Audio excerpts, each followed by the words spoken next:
good and you never change your ways. You are good and you never change your ways.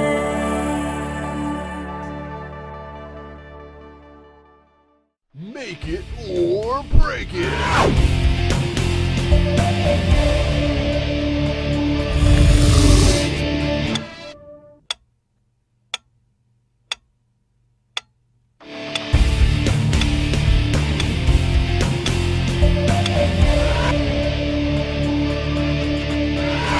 Break it.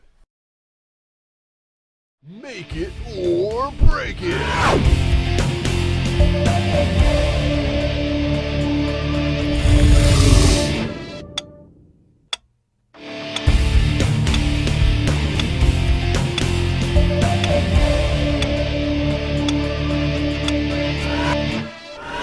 Break it. Make it or break it.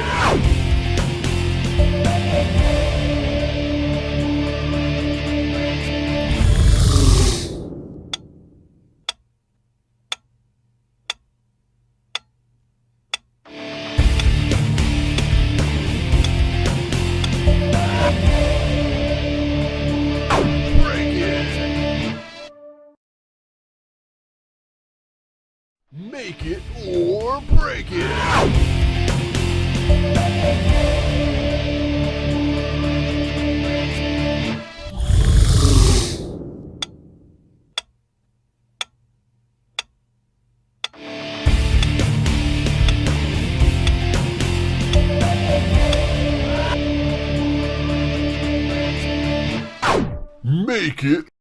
Make it or break it.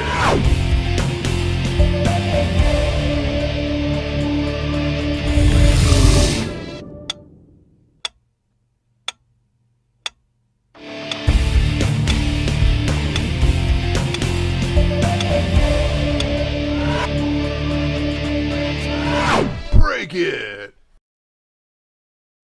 Hey y'all, I'll tell you what, I got so excited about hearing how God created everything in the universe.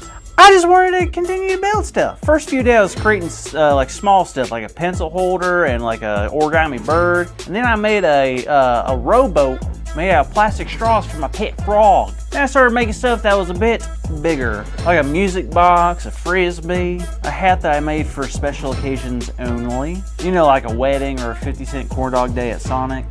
But now, now I am currently in the process of building the most beautiful and glorious mouse house. What's that? You don't know what a mouse house is? I mean, come on, it's literally in the name. It's a house for mouses. I mean, look at this thing. Wouldn't you love this place if you were a tiny rodent? You can't see it, but I put a bowling alley in there and a shower so they can be squeaky clean. Get it? Because a mouse likes to squeak.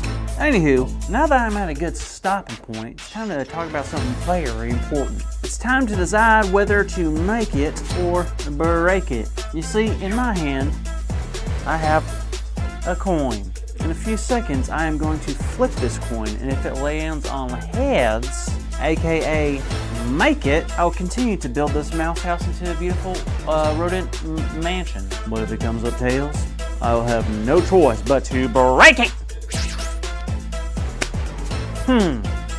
Well, it was real nice knowing you, mouse house. Whoa, whoa, whoa. What is going on? Oh, hey, Jada. Well, just destroyed everything I've ever built. Oh, okay. Can I ask why?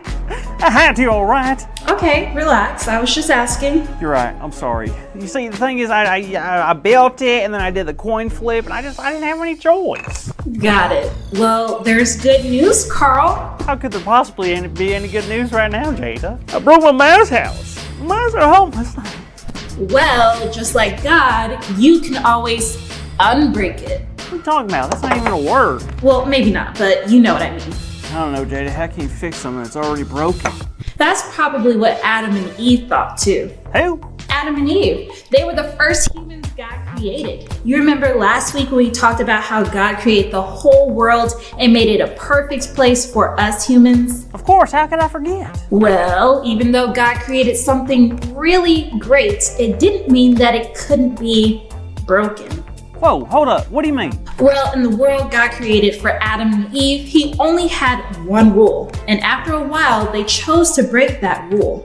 What? Are you serious? I am. You see, they were told to not eat from one tree. They had the rest of the world to enjoy, but it was made very clear that eating from this tree would be bad news. But Adam and Eve were both tempted and unfortunately didn't listen. And that's when things got broken. I don't know what happened. Well, Adam and Eve were both embarrassed. They were ashamed and tried to hide from God. They knew what they did was wrong, and they both understood that they had really messed up. Whew, that is such a bummer. Was God angry with them? Because I know that can happen when someone breaks something super important. Well, even though there were consequences to their actions and their lives did change a lot after, God chose to still love them.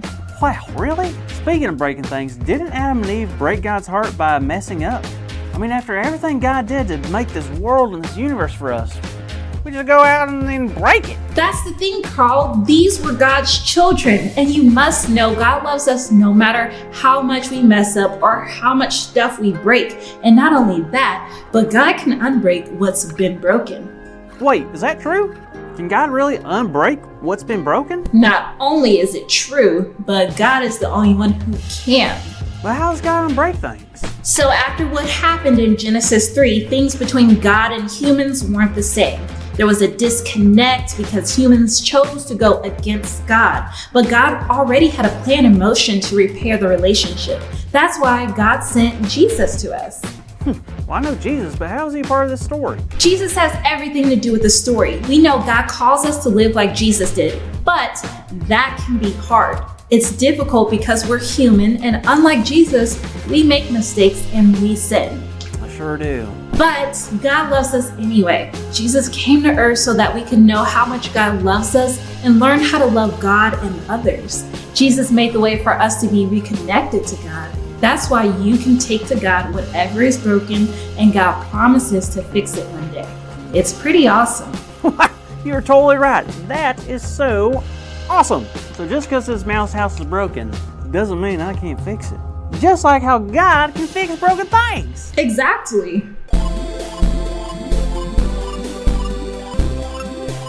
Hey there, kiddos. Today's big idea is God unbreaks what's been broken. So let's say it together on the count of 3, okay? 1, 2, 3. God unbreaks what's been broken. Awesome job, everyone. Now I gotta get out of here and make sure Carl doesn't put a mouse in my house. But I'll see you next week on the next episode of Grow TV. See you later.